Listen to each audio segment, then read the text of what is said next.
দেখো বন্ধুরা, বাদাম গাছে ঘাস মারা বিষ দেওয়া হচ্ছে।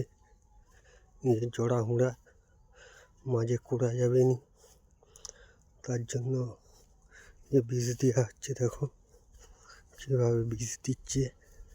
কি দিচ্ছ রে? হ্যাঁ, জঙ্গল সাপ।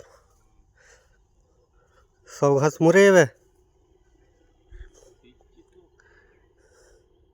গাছে গাছে পড়লে কিছু হবে না।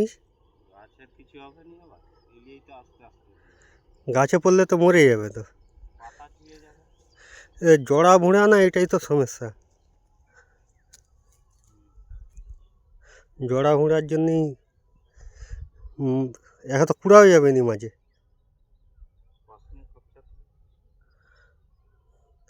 দেখো বন্ধুরা, বীজ দেওয়া হচ্ছে ঘাস মারার জন্য। দেখো কত ঘাস হয়েছে। জড়া ভুঁড়া মাঝে কুড়া যাবে নি, তার জন্য জঙ্গল সাপ দেওয়া হচ্ছে। এতে একটা ঘাসও থাকবে নি, কিন্তু গাছে যদি পড়ে গাছ মরে যাবে, তার জন্য সাবধানে দেওয়া হচ্ছে।